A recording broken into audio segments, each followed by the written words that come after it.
If there are two things to know about me, it's that I love true crime and celeb gossip. This story combines both elements in one insane crime involving Lady Gaga's dog walker, Ryan Fischer. You might think the criminals were after Ryan to potentially get dirt on Lady Gaga or figure out a way to get to her, but they were actually after her French bulldogs. Let me set the scene for you. The day is Wednesday, February 24th, 2021.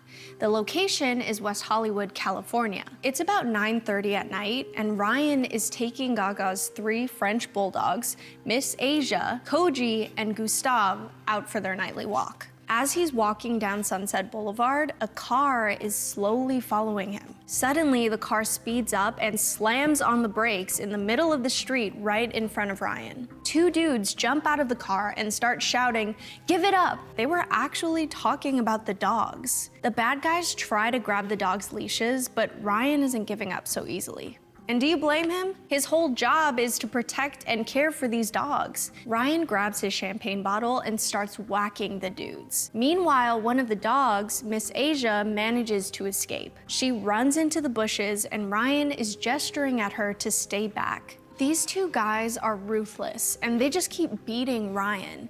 They're throttling his neck, trying to rip the dog leashes away, and then a firearm is pulled and all bets are off. Within seconds, Ryan is on the ground with a bullet wound to the neck, and the 2 men are skirting away in their white Nissan Altima with Koji and Gustave in tow. It makes me wonder if they knew who those dogs belonged to. So Ryan is on the floor, losing fluid quickly. Miss Asia, who escaped the captors, runs over to Ryan as he shouts, "I've been shot. I'm bleeding out of my heart, out of my lung. I'm bleeding out of my chest. They stole the dogs." This all happened in front of the home of a guy named Carlos who ran out to help Ryan. The bullet had lodged through Ryan's neck and out of the back of his shoulder.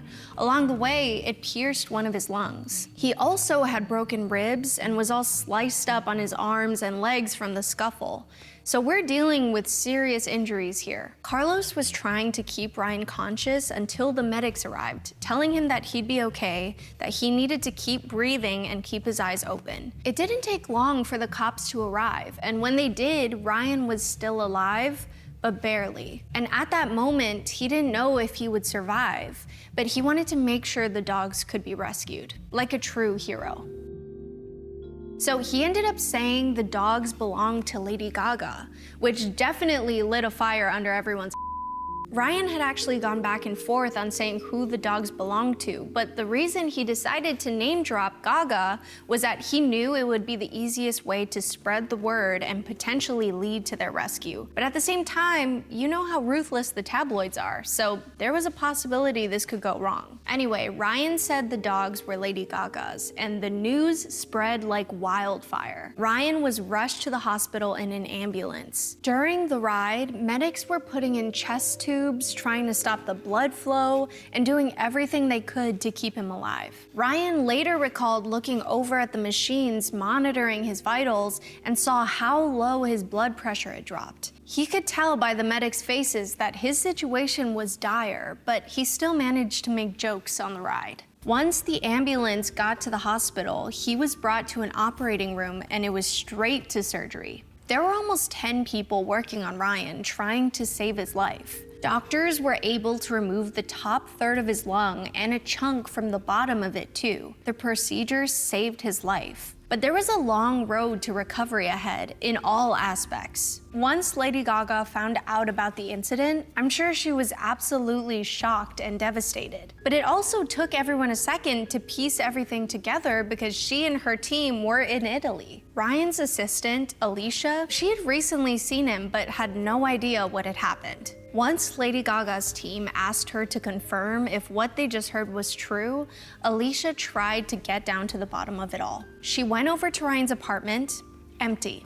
Then over to the crime scene. Definitely not empty, but also not helpful. The police wouldn't tell her anything. Then the girl starts following some cop car, thinking it would help her figure out where Ryan was, but it didn't seem promising. And that's when she made a realization. Ryan has an iPhone, so she can track him on Find My iPhone. She successfully found the location of his phone, Cedar Sinai Medical Center, which seemed to confirm the whole story going around. Alicia was able to make it to Ryan's ICU room to see him.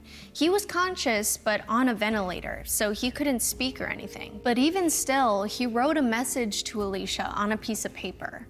It said, "When do they do the bloodletting?" Which was obviously a joke, one that made Alicia laugh. So the day after the incident, Lady Gaga posted on Instagram begging for help in getting her pups back. She offered $500,000 in exchange for their safe return, and then wrote, "I continue to love you, Ryan Fischer. You risked your life to fight for our family. You're forever a hero." That same day, authorities were able to recover footage of the attack caught on one of those Ring cameras. One day after that, and 2 days after the attack, if you're keeping track, a woman emailed the police saying she found the dogs. They were apparently in an alley tied to a pole. And I'm a little torn here because why would these dudes go through all of that trouble to steal Lady Gaga's 2 French bulldogs and then just ditch them on the street? I guess they saw all the media coverage and didn't want to be discovered. Well, the female tipster brought in the 2 dogs, who were confirmed to be Koji and Gustav.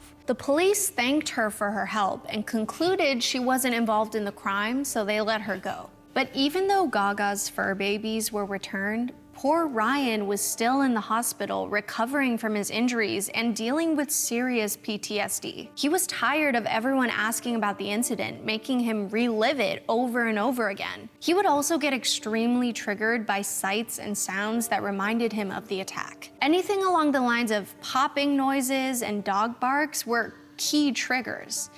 And as amazing as it is that Ryan survived, I feel like a lot of times that's where the coverage ends. We all love a happy ending, but it's not realistic. PTSD is real, and it's important to talk about the aftermath of these kinds of events. A week after the crime, Ryan was sent home from the hospital only to experience a collapsed lung that sent him back to the hospital. He kept getting fixed and sent home to get another collapsed lung. In total, his lung collapsed 5 times, and he ended up having to get more of it removed. When he was released for the final time, Ryan went to stay at Lady Gaga's house to start the recovery process. Gaga hired a trauma therapist to work with Ryan to help him in the beginning. Imagine being Lady Gaga in this situation. First, you're told your dogs have been stolen, and the dog walker was shot, definitely causing devastation and guilt. Then you're told your dogs are found, but the dog walker isn't doing well, so relief and more guilt. And to top things off, you're all the way in Italy filming a movie, so you're so detached from the situation. Okay, so we know what happened, and we know Ryan survived, but do we know who did it? We're about to. In late April, 5 people were arrested in relation to the crime. 3 guys ranging from 18 to 27 years old were charged with conspiracy to commit robbery, second-degree robbery, attempted murder, and some other charges relating to assault and possession. One of the dude's dads and the dude's dad's girlfriend were charged as accessories to the crime. Want to know who the dude's dad's girlfriend was? The same woman who emailed the freaking police and turned the dogs in. So she was involved. The story goes, the 3 dudes hopped in the car that day and drove around just looking for a crime to commit. They saw French bulldogs, which meant easy money, so they followed Ryan and the dogs until they made it to a somewhat low-key street where they thought they'd get away with stealing the dogs. The 3 men were identified by Ryan in a police lineup. And even though he'd gone through such an awful attack, Ryan felt kind of bad sending these guys to prison, knowing how broken the system is. So we've got the criminals behind bars, Gaga's dogs back in her possession, and Ryan trying to heal from all the emotional and physical trauma. He never went back to his dog walker position. Ryan actually ditched his apartment, gave his car to his assistant, and left LA on a soul-searching road trip. Months later, he set up a GoFundMe for financial help. It's kind of sad too, because Lady Gaga didn't really check in on Ryan when she got back. She also didn't pay the last invoice his assistant sent over. Ryan ended up surpassing his GoFundMe goal of $40,000, which he planned to use to support himself as he recovered and buy a van or bus for his new nomadic lifestyle. Now that we've reached some sort of conclusion here, let's talk about the motive. Ryan and the police don't think the criminals knew these dogs belonged to Lady Gaga. They think they were just after the dogs because of their price tag. By that, I mean French bulldogs are expensive, like several thousands of dollars expensive. And I would agree with this. I feel like these people didn't know the dogs were Lady Gaga's because one, they would probably commit a larger crime if they did, and two, they were clearly terrified and immediately returned the dogs once they did find out. But my thing is, why did they think they would even get away with this if it were a random stranger's dogs? I guess a lot of dog nappings go unsolved, but in Los Angeles in 2021, everyone has security cameras, so it's comical that these criminals were under the impression that they wouldn't get caught. And now I throw it to you. What do you think the true motive was behind this crime? Do you think the criminals knew the dogs were Lady Gaga's or not? Do you think Lady Gaga should have given Ryan more money? And lastly, what do you think of these dogs' names? Because I'm obsessed. Well, everyone, that's all I have for you today. Thanks so much for watching. I'm Brandi, and I'll see you next time on Killer Bites.